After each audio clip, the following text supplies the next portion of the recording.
I called my parents to tell them my husband had died in an accident and my daughter was in a coma. They said they were busy at my brother's birthday party. A week later, they showed up demanding 50% of the settlement money. I handed them a photo of my husband and daughter, and the color drained from their faces as the truth finally hit them. It wasn't what they expected. I still remember the exact second my world shattered. It was 2:17 p.m., and a voice on the phone told me my husband was dead, and my daughter was clinging to life. But what followed, that cold-hearted betrayal from my own parents, that's what really showed me the depths of human cruelty and what family truly means when money enters the picture. Before that horrific Tuesday afternoon changed everything, Michael and I had built what I thought was a perfect life. We met back in junior year at Northwestern, both studying hard. He was this tall, smiling architecture student with the kindest brown eyes I'd ever seen, and a laugh that just made everyone around him smile. After graduation, he pursued civil engineering, and I became a financial analyst in Chicago. We got married 3 years later, a beautiful October day, golden leaves swirling as we said our vows. A year after that, we bought our first home, a charming 3-bedroom with a backyard perfect for the family we dreamed of. But life had other plans. Years of fertility treatments, 3 miscarriages, and countless tears later, we were about to give up. Then our miracle happened, Hannah Elizabeth Bennett.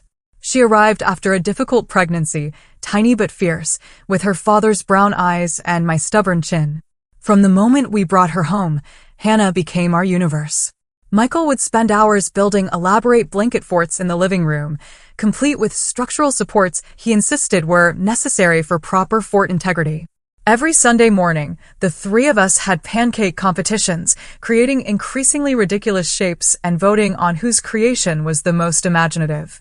Hannah's unicorn usually won, though Michael's Sears Tower attempt deserved an honorable mention for ambition. I treasured our evening routine the most. After dinner, we'd gather at the kitchen table for homework, art projects, or board games.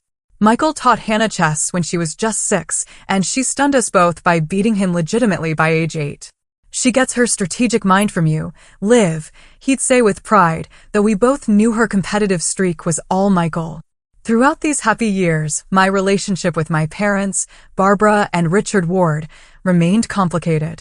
Their preference for my younger brother, Connor, was always obvious. When I graduated with honors from Northwestern, they showed up, but left early to help Connor move into his sophomore dorm. 3 years ago, when I received a major promotion, they canceled our celebration dinner because Connor needed a ride to a basketball game. I tried not to let it hurt, but it always did. Michael would squeeze my hand under the table during family gatherings when my mother interrupted my stories to ask Connor about his latest girlfriend, or my father checked his watch while I explained my work. "We're your real family," Michael would whisper, nodding toward Hannah, who was usually drawing nearby. I believed him. The morning of the accident started like any other Tuesday. Michael made coffee while I packed Hannah's lunch. She was so excited about her swimming competition that afternoon. "Mom, watch for me to do the backstroke flip turn like Coach Janet taught us," she said, demonstrating with her arms at the breakfast table. "I wish I could be there, sweetie, but I have that quarterly review meeting." I apologized, zipping her lunch into her dolphin-shaped lunch bag. "Dad will record it for me, right?" Already planning my camera angles, Michael confirmed, kissing the top of my head as he passed. "I'm thinking wide shot for the race, then zoom in for the victory celebration." Hannah rolled her eyes, but smiled. "Dad, what if I don't win?" "Then I'll delete the evidence, and we'll tell Mom you were robbed by biased judging." He winked, making us both laugh. Those were our last normal moments. Our last shared breakfast. The last time I heard Michael's laugh or saw Hannah's eye roll. The last ordinary morning before everything shattered. I kissed them both goodbye at 7:45 a.m. Michael would drop Hannah at school before heading to his construction site, then pick her up early for the swim meet. I headed to the office, my mind already on the presentation I'd be giving at 2 p.m. The meeting was going well. I was explaining our fourth quarter projections when my phone vibrated. I ignored it. It vibrated again. And again. When it buzzed a fourth time in 5 minutes, I apologized to the room and glanced at the screen. A number I didn't recognize. As I excused myself to step outside, it rang again. "Is this Olivia Bennett?" a serious voice asked. "This is Officer Martinez with Chicago PD." There's been an accident involving your husband and daughter." The world tilted. I grabbed the wall to stay upright. The next words would divide my life into before and after, though I didn't know it yet. "You need to come to Northwestern Memorial immediately. Your husband's vehicle was struck by another driver. I'm very sorry to tell you that Michael Bennett was pronounced dead at the scene. Your daughter Hannah is in critical condition." I don't remember dropping my phone. I don't remember my colleague Rachel finding me collapsed in the hallway.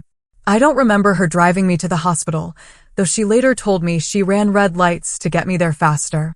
The next clear memory I have is standing in the emergency department, screaming my husband's name, as if volume alone could bring him back from wherever he had gone.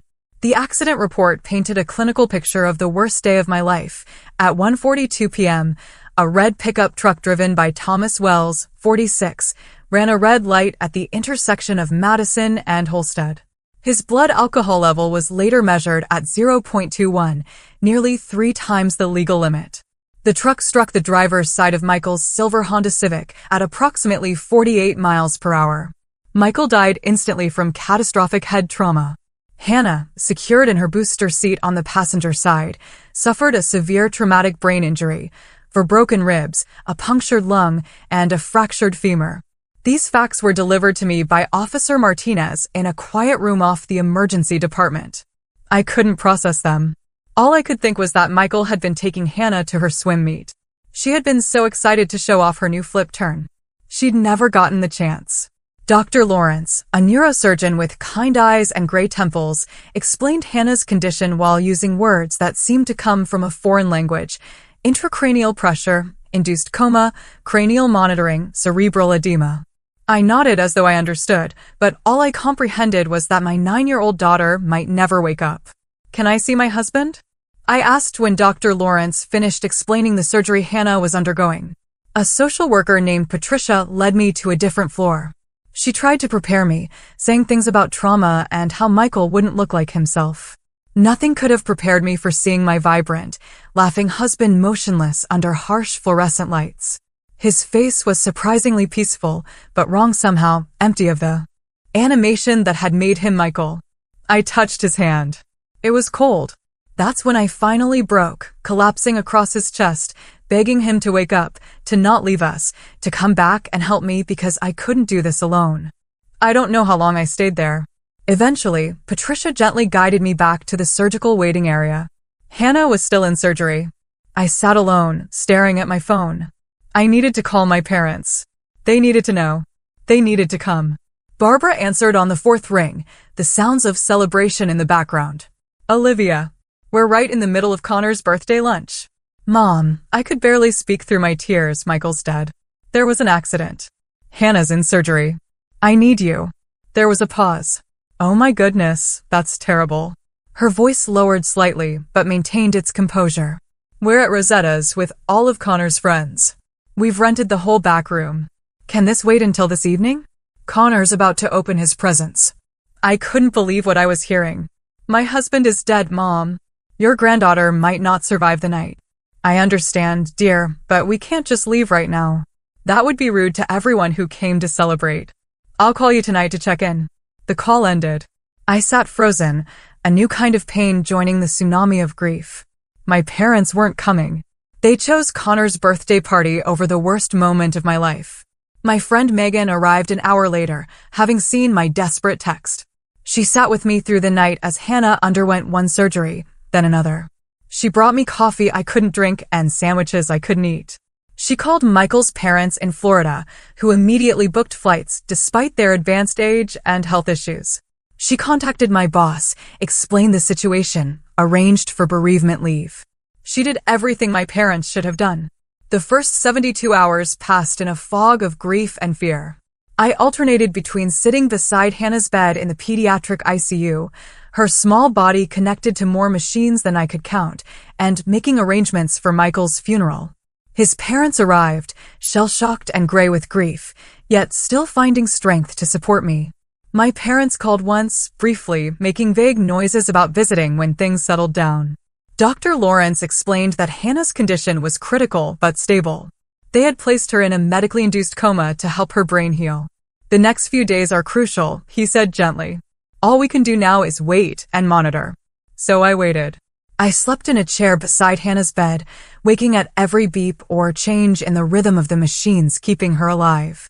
Nurses named Sophia and Daniel became my lifelines, explaining each procedure, each medication, each small sign of hope or concern. On the fourth day, a man in a suit appeared at Hannah's door, introducing himself as Jeffrey Williams, an attorney specializing in accidents and wrongful death. "Your friend Megan contacted me," he explained. "The driver who hit your husband was heavily intoxicated and has multiple prior DUIs. There will likely be both criminal charges and potential for a substantial civil settlement. I don't want to overwhelm you right now, but certain legal steps should be taken quickly to protect your and your daughter's interests." I signed papers I barely read. Jeffrey promised to handle everything, to keep me informed but not burdened. "Focus on your daughter," he said kindly. "Let me worry about the legal aspects." That evening, I received another call from an insurance representative named Thomas, explaining that the drunk driver's insurance company was already discussing settlement possibilities. The words washed over me meaninglessly. No amount of money would bring Michael back or guarantee that Hannah would wake up. As Hannah's first week in the hospital stretched into the second, I realized I needed to plan Michael's funeral alone. His parents had returned to Florida temporarily to arrange longer-term care for Michael's father, who suffered from advanced Parkinson's and couldn't be left with neighbors indefinitely. My parents had sent flowers, but explained that Connor had a job interview they needed to help him prepare for. The betrayal cut deeper each day. Planning your husband's funeral while your child fights for her life creates a special kind of hell. I chose a casket while sitting beside Hannah's hospital bed, my laptop balanced on my knees, the rhythmic beep of her heart monitor the only sound in the room. I selected flowers during her morning neurological assessment, half listening to Dr. Lawrence explain small improvements in her intracranial pressure. I wrote Michael's obituary at 3 o'clock in the morning, tears blurring the screen as I tried to condense 40 years of vibrant life into 3 paragraphs. My parents finally called the day before the funeral. "We're so sorry about missing your calls, Olivia," my mother said, no real apology in her tone. Connor's birthday celebration ran quite late, and then he had that big interview with the architectural firm your father has been coaching him all week. I said nothing, the silence stretching uncomfortably over the line. "Anyway," she continued briskly, "we should be able to make it to the funeral tomorrow, assuming nothing comes up." "What time is it again?" 2 p.m., I replied flatly. "St. Matthew's Church." "That's a bit inconvenient, dear. Connor has a lunch meeting that might run long. Couldn't you have scheduled it for morning?" The absurdity of the question left me speechless, as if I had selected the time for convenience rather than it being the only slot available at the church where we were married. "Well, we'll try our best," my father's voice cut in, "but we might need to leave early. Connor has another commitment in the evening." Always Connor.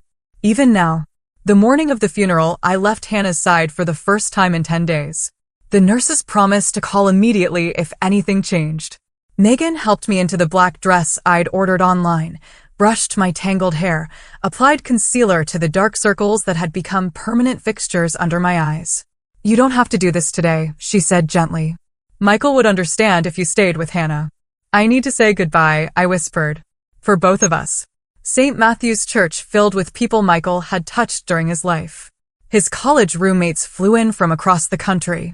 Colleagues from every project he'd worked on arrived with stories of his integrity and kindness. Our neighbors brought casseroles I knew I'd never eat. Michael's elderly parents sat in the front row, leaning on each other, their grief a tangible presence. My parents arrived 17 minutes late, slipping into the second row with Connor trailing behind them. My mother wore a navy dress that seemed more appropriate for a business lunch than her son-in-law's funeral. My father checked his watch 3 times during the service. Connor looked uncomfortable, shifting in his seat and checking his phone when he thought no one was watching.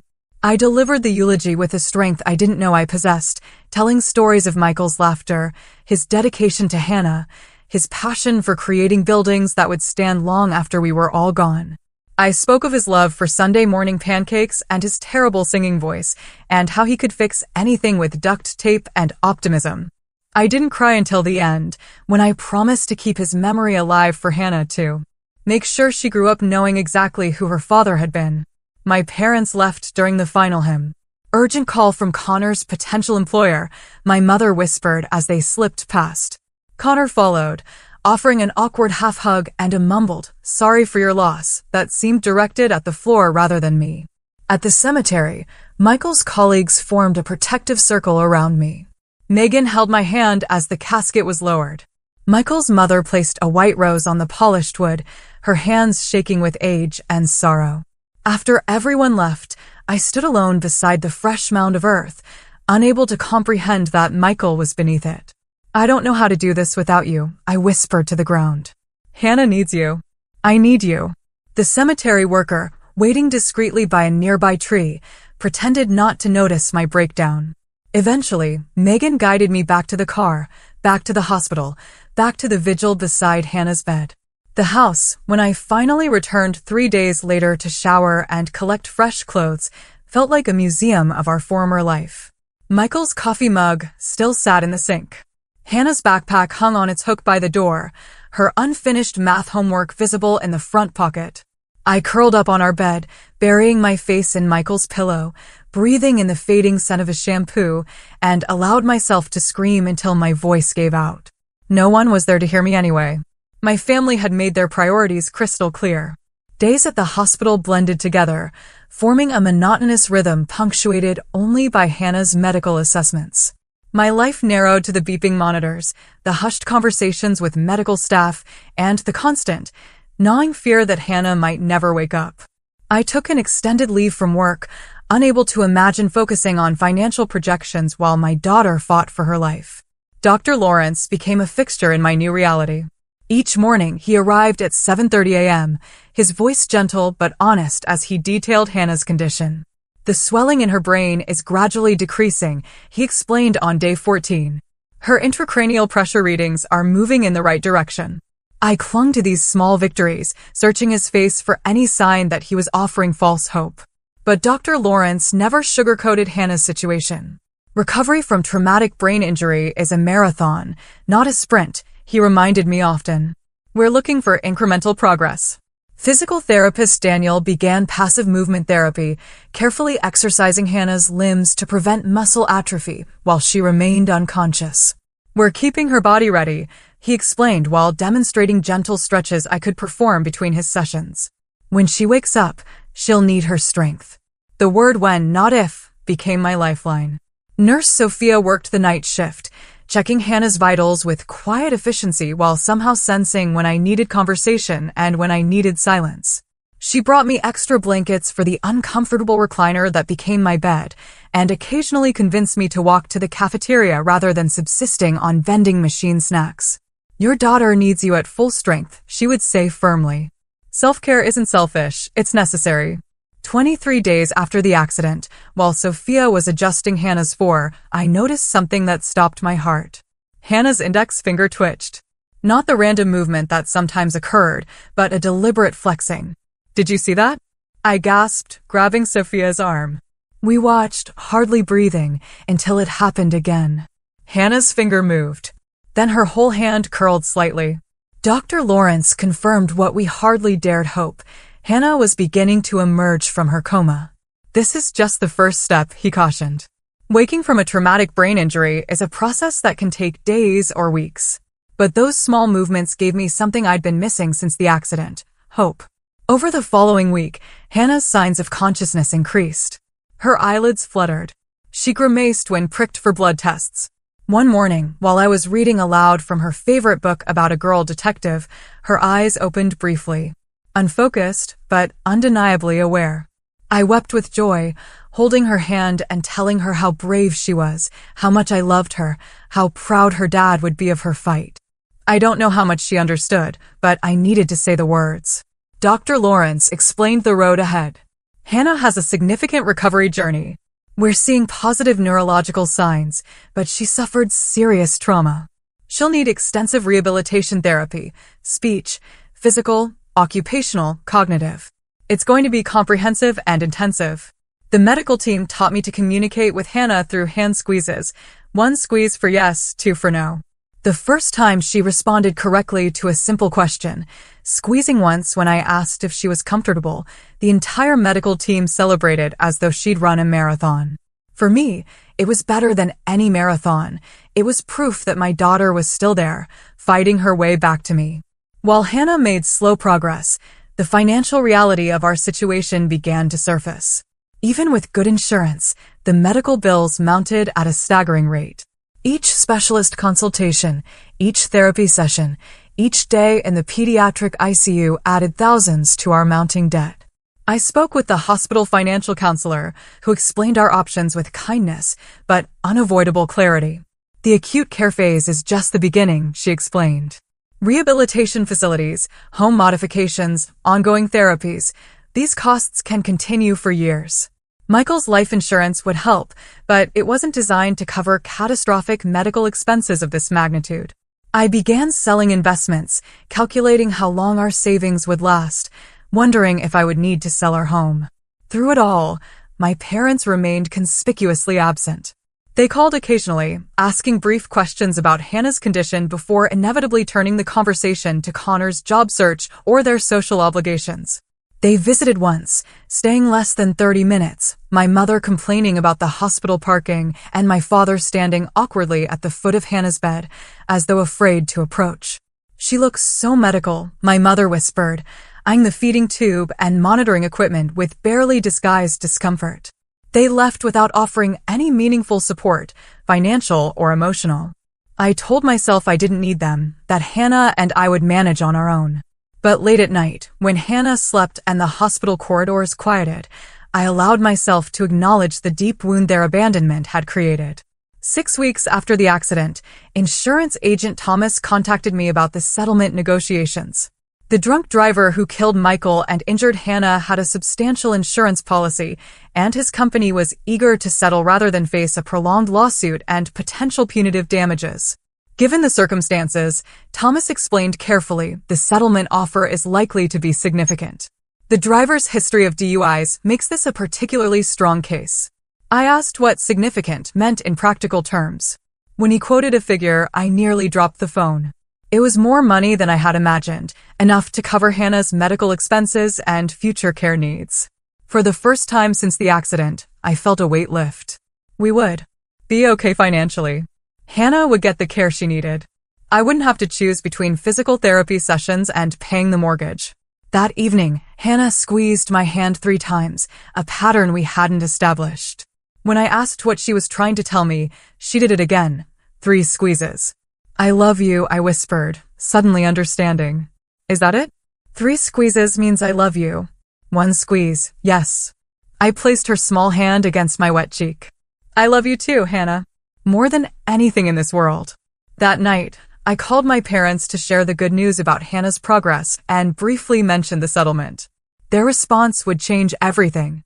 The morning after I mentioned the settlement to my parents, Attorney Jeffrey arrived at the hospital with detailed paperwork and a carefully controlled expression. We sat in the family consultation room while Hannah underwent her morning physical therapy session with Daniel. The insurance company has made a formal offer, Jeffrey said, sliding a document across the table.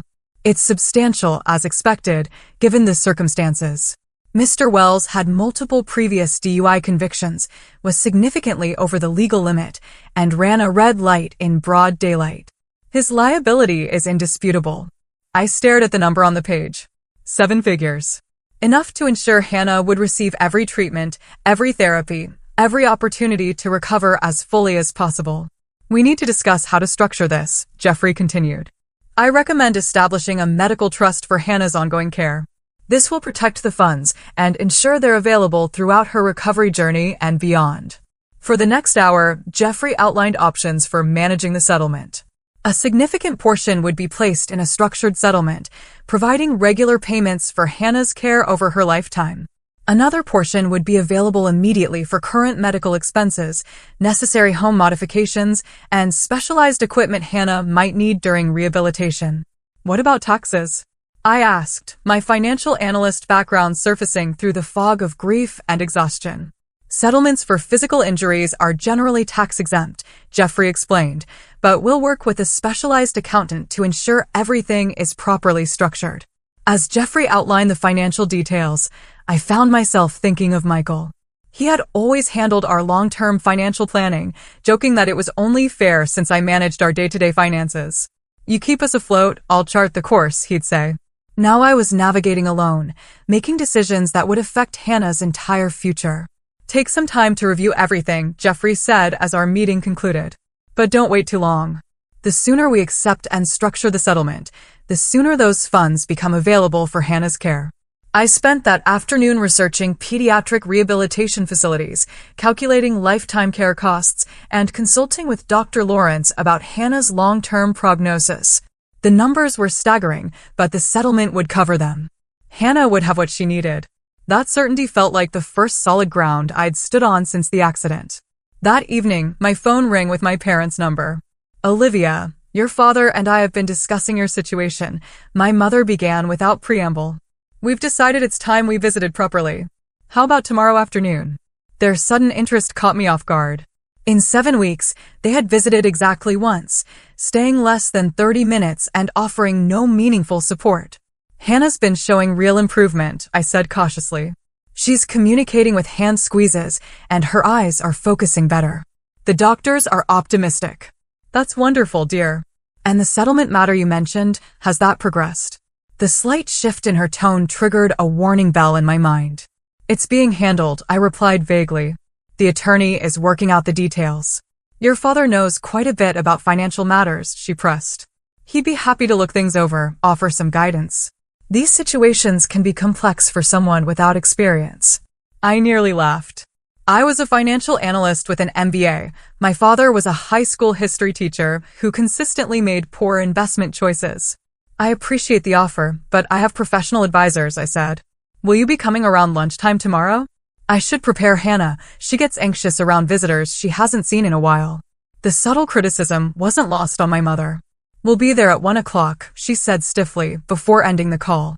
The next morning, I gently explained to Hannah that her grandparents would be visiting. They haven't been able to come much because they've been busy, I said, choosing my words carefully. Hannah deserved to know her grandparents loved her, regardless of my complicated feelings toward them. Hannah squeezed my hand once. Yes, she understood. Then she squeezed twice. No, she wasn't happy about it. Even at 9 years old, even with a traumatic brain injury, Hannah saw through pretenses. My parents arrived precisely at 1, bearing a stuffed bear from the hospital gift shop and a bunch of bright balloons. My mother had applied full makeup and wore a smart pantsuit, as though visiting a business associate rather than her injured granddaughter. My father trailed behind her, carrying a folder that immediately raised my suspicions. Hannah, look how much better you're doing, my mother exclaimed with forced brightness. Soon you'll be up and about, back to normal. I saw Hannah's heart rate increase slightly on the monitor. Dr. Lawrence had warned against suggesting quick or complete recovery. Hannah was making remarkable progress, but faced months or years of rehabilitation. Hannah is making steady progress, I corrected gently. We're celebrating each small victory, aren't we, sweetie? Hannah squeezed my hand once. Yes. My mother placed the bear on Hannah's bedside table, then immediately turned to me. Olivia, we need to discuss some important matters. Perhaps we could step outside. Anything you need to say can be said here, I replied. Hannah's speech therapist encourages normal conversation around her, even if she can't fully participate yet. My mother's smile tightened. Very well. Your father and I have been talking about the settlement situation. We understand it's quite substantial. It's designed to cover Hannah's medical needs, I said flatly. Her care could extend for decades. Of course, my father interjected, opening his folder. But these situations require careful management, family support structures. As they continued speaking, I noticed they kept glancing toward the door, clearly wanting a private conversation. I excused myself briefly to use the bathroom, and as I returned, I overheard their whispered conversation from the hallway. We should be entitled to some consideration, my mother was saying. We're family. Connor's business idea could really take off with proper investment. The settlement is meant to be shared, my father agreed. Family supports family. A cold, sickening understanding washed over me. This wasn't about supporting Hannah or me. This was about getting access to the settlement money. I stepped back into the room, my face carefully neutral. Hannah's getting tired, I announced. Perhaps we should continue this conversation another time. My parents exchanged glances. We'll stop by your house next week, my mother said decisively. Once Hannah's asleep for the night, we can have a proper family discussion then. After they left, Hannah squeezed my hand twice. No, she hadn't enjoyed their visit. I know, sweetheart, I whispered, stroking her hair. I know. That night, I called Megan and explained the situation. Her outrage matched what I was feeling, but couldn't express. They can't be serious, she fumed. That money is for Hannah's care. I think they're very serious, I replied, watching Hannah sleep. And I think they're going to push hard. What will you do? She considered the question. Watching my daughter's chest rise and fall, I finally answered, whatever I have to. Whatever I have to. 1 week after their hospital visit, my parents arrived at my front door precisely at 7 o'clock in the evening. Connor stood slightly behind them, looking uncomfortable but determined. Hannah was asleep upstairs, a night nurse staying with her while I dealt with what I knew would be an unpleasant conversation. Olivia, dear, my mother greeted me with air kisses that didn't touch my cheeks. The house looks well. As good as can be expected given the circumstances. I led them to the living room, noticing how my father's eyes scanned the space, likely calculating property values and assets. Connor sat on the edge of the sofa, fidgeting with his phone. Can I offer anyone tea? I asked, my voice carefully neutral.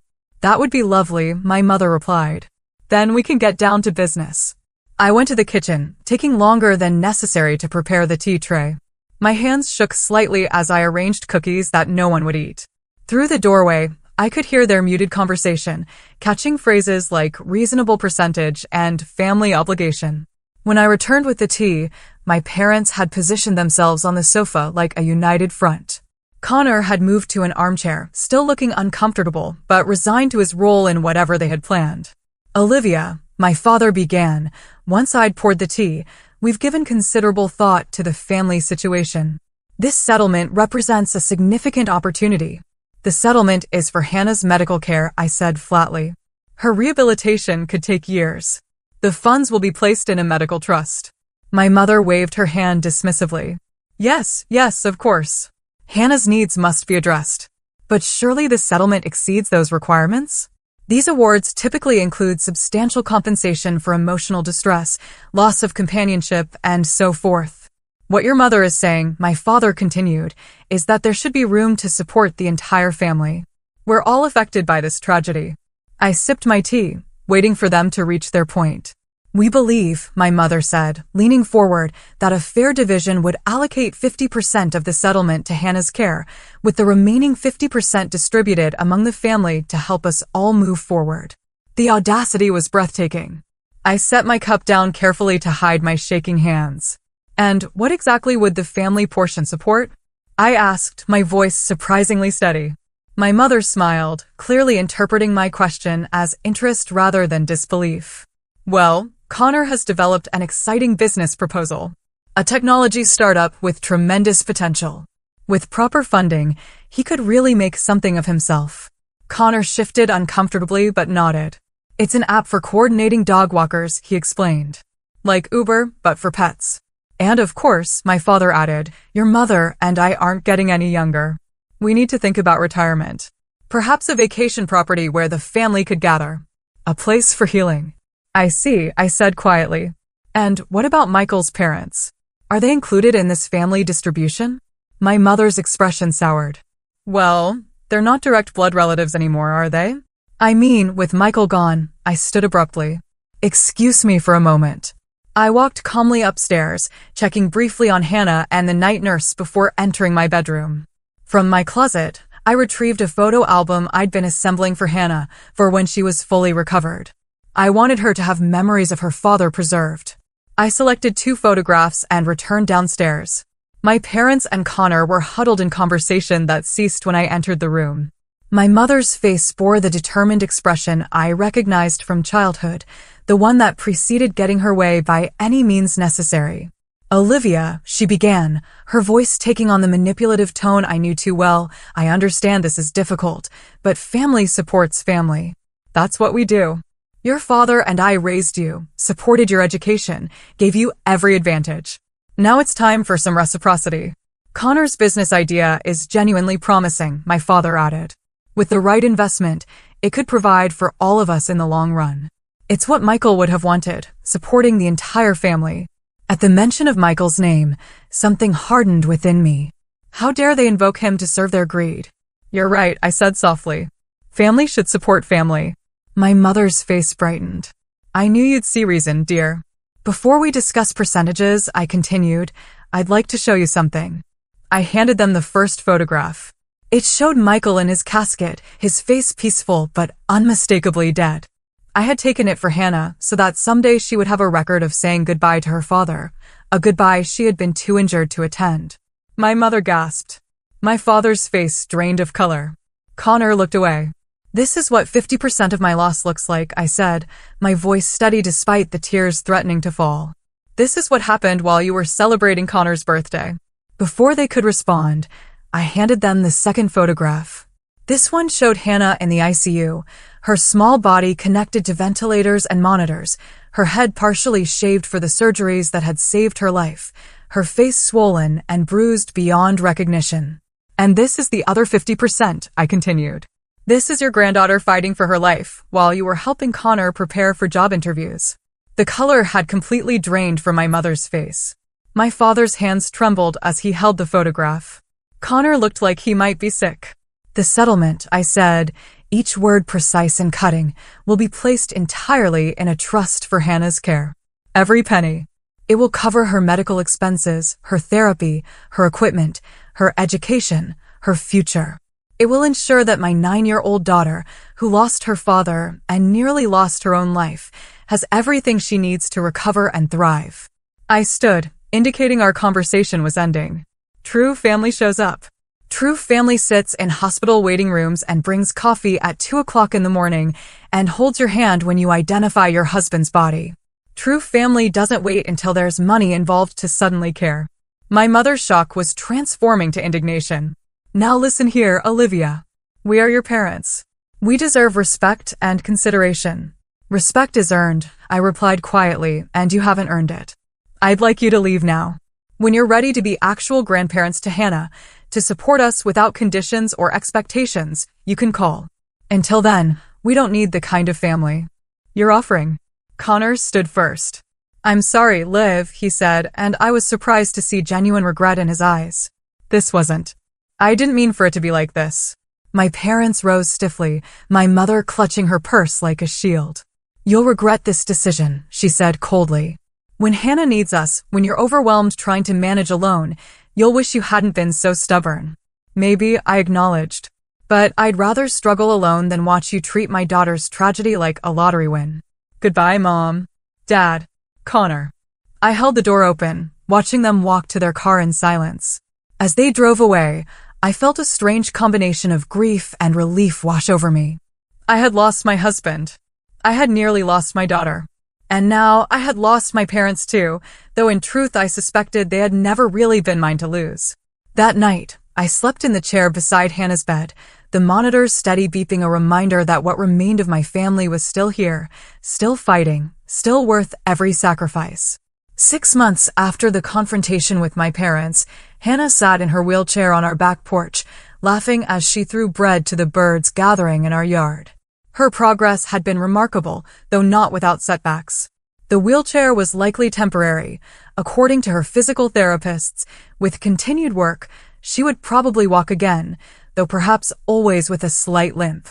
Her speech had returned, sometimes halting when she was tired, but growing stronger each week.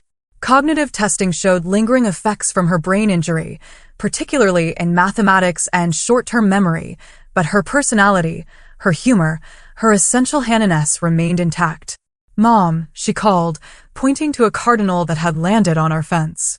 Look at that red one. Dad would have loved to see it. We had made talking about Michael a natural part of our daily lives. His photos remained throughout the house. We shared Dad's stories at dinner, sometimes laughing, sometimes crying, but always keeping his memory alive and present. He would have, I agreed, joining her on the porch. Remember how he used to make up silly names for the birds? What do you think he would have called that one? Hannah considered the cardinal seriously. Probably Sir Red Hood the Magnificent, she decided, making us both laugh. Our new routines had gradually solidified. Hannah attended therapy sessions 3 times weekly at a rehabilitation center specializing in pediatric brain injuries. I had returned to work part-time, with flexible hours that allowed me to be home when Hannah needed me. Michael's parents visited monthly, staying in our guest room and filling the house with warmth and stories of Michael's childhood. The settlement had been finalized and structured exactly as Jeffrey had recommended, a trust provided for Hannah's ongoing medical needs, with additional funds set aside for her education and future. Our financial situation was secure, though I would have traded every penny to have Michael back and Hannah uninjured. "Mom," Hannah said as we watched the birds, her voice taking on the hesitant quality that appeared when she broached difficult topics, "why don't Grandma and Grandpa Ward ever visit? Are they mad at us?" The question pierced my heart. Despite everything, Hannah missed her grandparents. I had been careful never to disparage them in her presence, believing she had the right to form her own opinions. "They're not mad at us, sweetie," I said carefully. "Sometimes grown-ups make choices about where to spend their time and energy.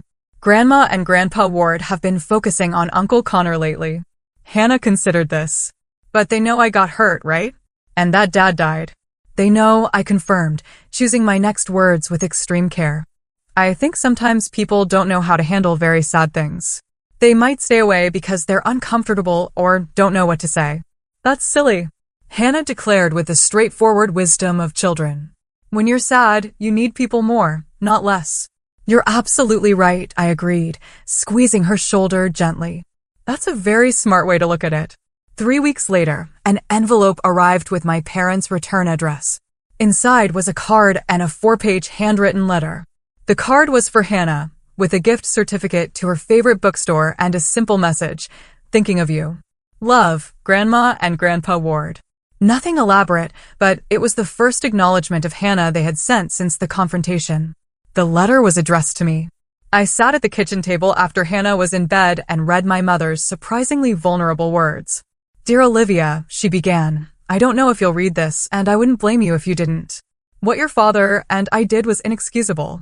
There are no adequate words to express our remorse, but I feel compelled to try. The photographs you showed us have haunted me every day since. Not because they were shocking, though they were, but because they forced us to confront the reality we had been avoiding. While you were living through unimaginable pain, we were caught up in trivial matters and Connor's endless needs. We failed you as parents. We failed Hannah as grandparents. We have failed as human beings.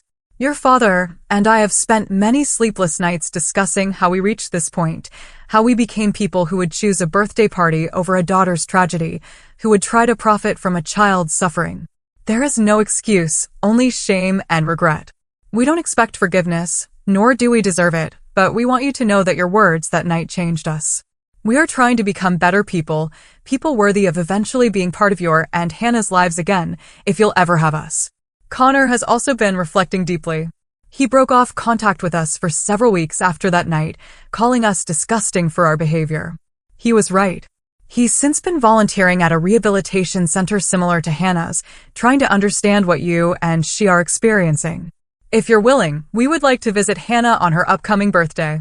No expectations, no demands, just to be present, to begin the long process of earning back a place in your lives. If this is unwelcome, we understand completely. With deepest remorse and love, Mom. I folded the letter, unsure how to feel. Part of me wanted to tear it up, to protect Hannah and myself from further disappointment. But another part recognized genuine remorse in my mother's words. People could change, couldn't they? Wasn't that what I was teaching Hannah about her own recovery? That setbacks weren't permanent, that growth was always possible? After several days of consideration, I called my mother. "Hannah's birthday gathering will be small," I said when she answered, skipping any greeting. "Just a few friends from therapy, Michael's parents, and Megan's family. 3 to 5 on the last Saturday of the month. If you want to come, you're welcome. But it needs to be about Hannah, not about fixing our relationship." The silence on the other end lasted so long I thought the call had dropped. "Thank you, Olivia," my mother finally said, her voice thick with what sounded like tears. "We'll be there. On Hannah's terms. On your terms." Hannah's 10th birthday arrived with perfect early autumn weather. We set up a small party in the backyard with decorations featuring her newest obsession, marine biology. Michael's parents helped hang streamers and blow up balloons, their gentle presence a reminder that family could be a source of strength rather than pain. When my parents arrived precisely at 3, the awkwardness was palpable. They carried a large gift wrapped in paper covered with dolphins and seahorses, clearly chosen with Hannah's interests in mind. Connor arrived separately a half-hour later, bringing a small gift bag and an uncomfortable smile. "Hannah," I said as they approached where she sat in her wheelchair, "look who's here." Hannah studied her grandparents with a direct gaze that had intensified since her injury, as though she was working harder to understand the world around her. "Hi," she said simply. "Hello, Hannah," my mother replied, her usual confidence nowhere to be seen. "Happy birthday. We've missed you very much." Hannah considered this. "I got hurt," she said plainly. "My dad died. I needed you." The brutal simplicity of her statement hit my parents visibly. My father's eyes filled with tears, something I had seen perhaps twice in my life. "You're right," he said. Kneeling to her eye level despite his arthritic knees. "We should have been there. We made a terrible mistake." "I'm so sorry, Hannah." Hannah studied him for a long moment, then nodded once. "Okay. Do you want some cake?" Mom made it with blue frosting inside, like the ocean. Just like that, Hannah offered a path forward. Not forgiveness, exactly, but an opportunity to begin again. The party proceeded with surprising ease. My parents made genuine efforts to engage with Hannah, asking about her therapy and listening attentively to her sometimes halting explanations. Connor spoke with me privately, apologizing again for his role in the settlement demand. "I've been doing a lot of thinking," he said, watching Hannah showing my father her collection of seashells, about the kind of person I want to be. The kind of brother. The kind of uncle. "It's a process," I said, neither accepting nor rejecting his apology. "We're all figuring it out, day by day." 2 weeks later, my parents asked if they could attend one of Hannah's therapy sessions to better understand her recovery journey. The following month, they suggested family therapy with a counselor specializing in family estrangement and reconciliation. Slowly, cautiously, we began rebuilding what had been broken, creating something new rather than trying to restore what had never truly existed. On the 1-year anniversary of Michael's death, Hannah and I visited the cemetery together. She walked with her walker, insisting on making the journey from the car to the grave under her own power. We placed flowers on the headstone, and Hannah pressed her hand against the engraved letters of her father's name. "I think Daddy would be proud of us," she said simply. "We got hurt, but we kept going." "He would be incredibly proud of you," I agreed, blinking back tears. "You're the bravest person I know." "And you too, Mom," she insisted. "You take care of me, and you go to work, and you don't cry until you think I'm asleep." I smiled through my tears, caught by my perceptive daughter. "We take care of each other, don't we?" As we made our slow way back to the car, Hannah asked, "Are we going to be okay?" "Just the two of us." I considered the question seriously, giving her the honest answer she deserved. "We're going to be different than we were before. There will always be a Michael-shaped hole in our lives. But yes, we're going to be okay. We have each other. We have people who love us. We're building a new kind of family." That evening, we sat on the porch swing Michael had installed the summer before the accident. Hannah leaned against my shoulder as we watched the sunset paint the sky in brilliant oranges and pinks. "Family isn't just who you're born to," I said softly, thinking of Megan, who had shown up when my parents wouldn't, of Michael's elderly parents who traveled despite their health issues to support us, of the nurses and therapists who had become part of our extended circle. Family is who shows up, who stays, who loves without conditions. Hannah nodded sleepily against my shoulder. "Like us," she murmured. "Exactly like us," I agreed. As the sun disappeared below the horizon, I thought about the journey we had traveled in the past year, the unimaginable loss, the betrayal, the difficult road of recovery, but also the discovery of strength I never knew I possessed, the deepening of true friendships, the rebuilding of family relationships on more honest foundations. We had survived the worst life could throw at us. Whatever came next, Hannah and I would face it together, our small but mighty family of 2. And what would you do? If your world shattered and your own family abandoned you in your darkest hour? How do you redefine family after a loss like that? Share your thoughts in the comments below. And if Hannah's courage inspired you, hit that like button. We can share these difficult journeys together.